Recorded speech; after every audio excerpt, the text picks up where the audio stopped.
Y esta semana se terminó el estado de excepción en Ecuador a 3 meses de que entrara en vigencia para combatir el crimen organizado, con cifras que no habrían sido las esperadas porque de igual manera se registraron varios hechos de violencia en este país. Y ocurre además en medio de la crisis diplomática que está enfrentando Ecuador con México. Para poder conversar sobre estos temas vamos a tomar contacto con Ana Belén Cordero, que es exsecretaria de Política Pública Anticorrupción del Ecuador y también ex asambleísta. Ana Belén, muchísimas gracias por acompañarnos en Mega Noticias Mundo. Hola, buenas tardes. Un saludo desde Quito, Ecuador, a todos los chilenos que nos están viendo. Ana Belén, preguntarte porque recién esta semana se dio por finalizado este estado de excepción que estuvo durante 3 meses en vigencia, no se podía prorrogar por más tiempo. ¿Cuál es tu evaluación al respecto? ¿Funcionó o no funcionó la medida que implementó el presidente Daniel Noboa en enero? Bueno, debo empezar por decir que el problema o la crisis de inseguridad que vive el Ecuador es un problema estructural. No es un problema que le ha caído en este momento en la cabeza al actual presidente Daniel Noboa ni al gobierno anterior. Este es un problema que viene arrastrándose, diría yo, de hace unos 10 o 15 años y que ha venido combatiéndose con cierta eficacia, diría yo, desde el año 2019, cuando empezaron a darse los primeros rezagos o coletazos de la penetración del narcotráfico, lastimosamente, en nuestro país. Nuestra cercanía geográfica o privilegiada en el mal sentido, si se quiere decir, con Colombia, y con Perú, lo que nos hace en alguna medida ser un espacio geográfico en América Latina y en general en América del Sur para no solamente el cultivo, sino también la venta de estupefacientes, ¿no? Nuestros puertos, el tema de nuestros puertos, el resguardo de nuestra actividad portuaria es otro tema que ha estado sumamente desprotegido. Ahora, sobre el estado de excepción que decretó el presidente Noboa, que culminó el día de ayer, este estado de excepción, a diferencia de los anteriores que habían decretado los anteriores gobiernos, incluía una declaratoria de conflicto interno armado. Eso tiene otras implicaciones en el derecho internacional humanitario y le otorga ciertos derechos y ciertos tratamientos a los GDOs, a los grupos de delincuencia organizada. Con estos antecedentes, nuestra experiencia nos ha dado, tanto en el gobierno anterior como en los anteriores, donde se emitían estados de excepción, que temporalmente la medida es efectiva. Es decir, mientras está en vigencia el estado de excepción, los sicariatos, las extorsiones, los asesinatos, los motines en las cárceles se reducen exponencialmente por una evidencia o una consecuencia muy evidente, que es el ingreso de los militares a las cárceles. Sin embargo, cuando ya viene a culminar, que es lo que acaba de ocurrir, hay un repunte de la criminalidad. ¿Cómo se soluciona esto? Porque no podemos vivir de estado de excepción a estado en excepción. Claro. Es como una propuesta que hizo el expresidente Guillermo Lasso en el gobierno anterior, y lo está haciendo ahora también el presidente Noboa, que es la consulta popular, que tendremos nosotros que ir a las urnas por este referéndum en las próximas 2 semanas para votar a favor de una serie de reformas que permitan, primero, que los militares ingresen a las cárceles. En nuestro país no está permitido que los militares resguarden el sistema carcelario, tienen otras funciones, entre otras reformas legales como endurecimiento de penas y demás, que permitirán un poco más esta lucha contra el narcotráfico. Claro, Ana Belén fue parte del gobierno del presidente Guillermo Lasso. ¿Por qué cree usted de que las políticas que fueron implementadas en ese momento no funcionaron finalmente y terminamos con las imágenes que terminamos viendo a principios del mes de enero, con incluso un periodista en televisión en vivo siendo apuntado y entregándole una granada que pudo haber explotado en cualquier minuto? ¿Por qué cree que ningún gobierno pudo atajar la violencia que ya se fue desencadenando con el paso de los años? Mire, lastimosamente nosotros nos estamos viendo reflejados en lo que fue Colombia de los años 2000 hasta hace pocos años, digamos así, ¿no?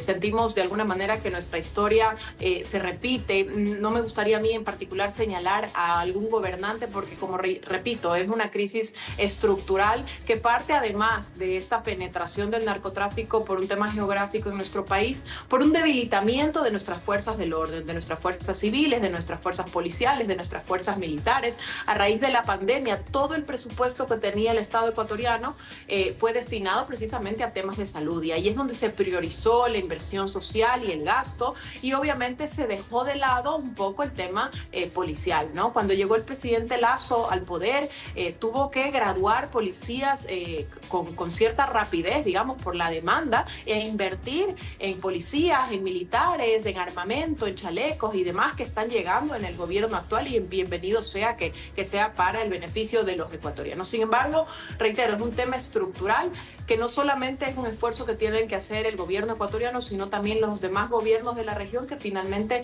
es por donde pasa o es el camino de la droga, ¿no? Claro, un buen ejemplo incluso podría ser tomado el caso de El Salvador, porque incluso el presidente Daniel Noboa lo ha utilizado como ejemplo para poder construir ese mismo tipo de cárceles de máxima seguridad en su territorio. Pero hemos visto como organismos de derechos humanos, distintas ONGs, han criticado que el estado de excepción dure tanto tiempo sin políticas que puedan prevalecer en el largo plazo para evitar que la violencia vuelva a suscitar finalmente en su territorio. ¿Qué tipo de políticas cree que se tienen que implementar en Ecuador para así evitar que la violencia que llegó hasta enero, con esta explosión ya de violencia que vimos en las calles, vuelva a ocurrir?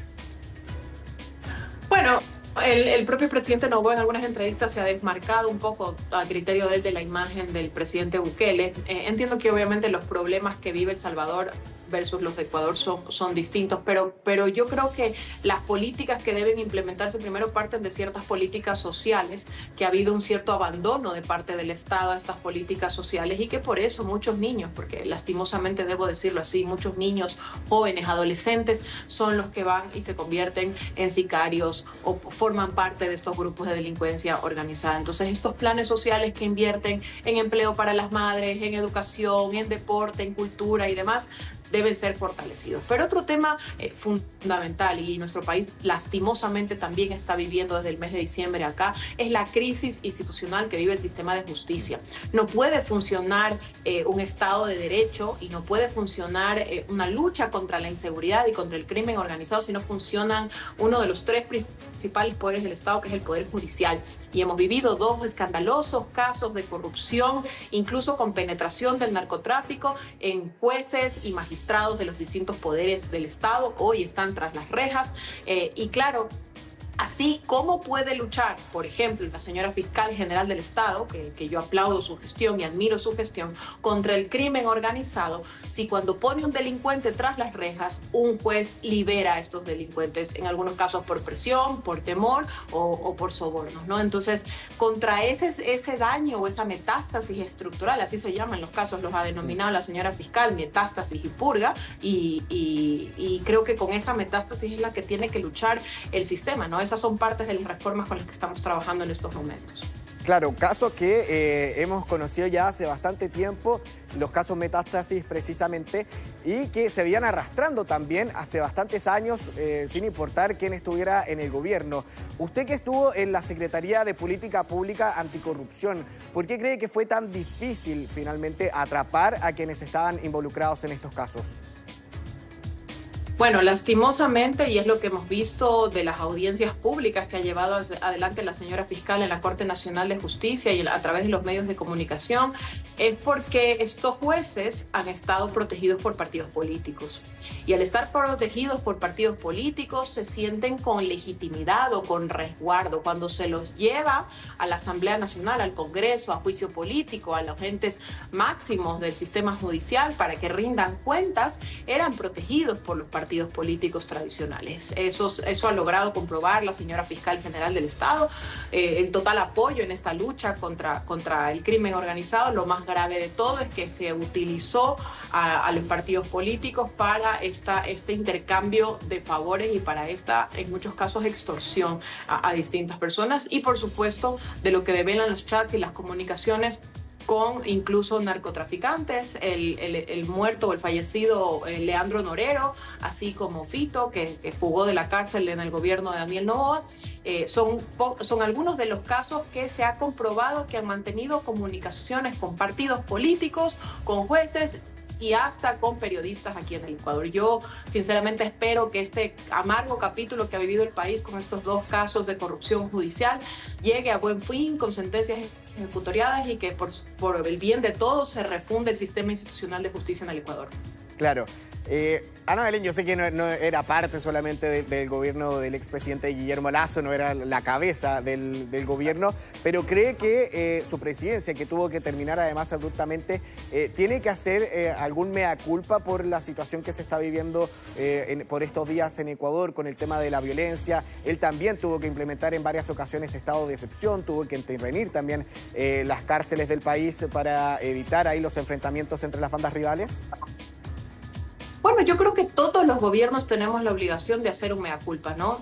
Para eso estamos, para mirar hacia adentro, mirar casa adentro y reconocer cuáles han sido los errores. Yo creo que el expresidente Lasso se le puede reconocer, primero que nada, que ha sido el gobierno que más droga incautó en los últimos 15 años, con cantidades exorbitantes, y por supuesto eso golpeaba los bolsillos de los narcotraficantes.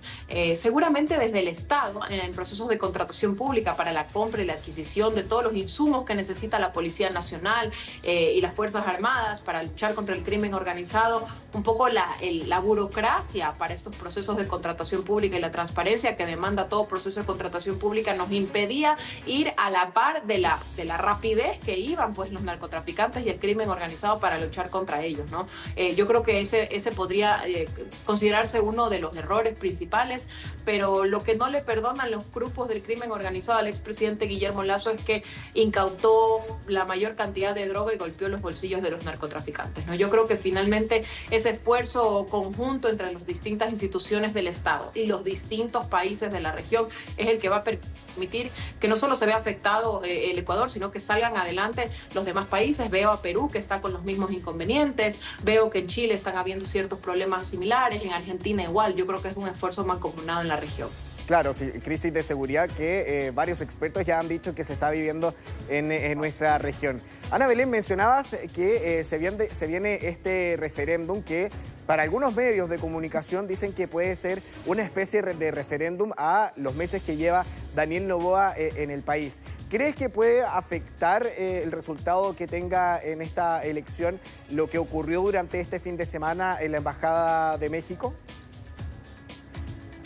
Efectivamente, y lastimosamente los referéndums son considerados como una ratificación de la aprobación o la desaprobación de los gobiernos. Recordemos que el expresidente Lasso propuso una consulta popular en un 70% muy similar a la que actualmente propone el presidente Noboa.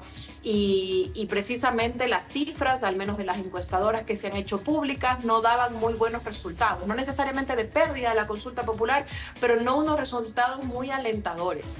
A mi criterio muy personal respecto sobre la crisis diplomática que estamos viviendo en estos momentos con México, no es mi fuerte, pero debo decir que tanto México abusó de esta figura del asilo político, otorgándole a un personaje que tiene sentencias ejecutoriadas no por temas políticos, sino por delitos comunes, así como el Estado ecuatoriano también abusó e incumplió la Convención de Viena al incurrir en la embajada mexicana sin ninguna autorización y de la forma en que lo ha hecho. Yo de verdad espero que en pro de los dos países y de las relaciones comerciales y humanitarias y en general se reanuden y se resuelvan en lo mejor posible, pero efectivamente yo comparto en que puede afectar, a mi criterio, no en una buena medida la consulta popular, porque en estos momentos de lo único que se habla en el país, incluso fuera del Ecuador, es de esta crisis diplomática que estamos viviendo, más no de la consulta popular, que estamos a puertas de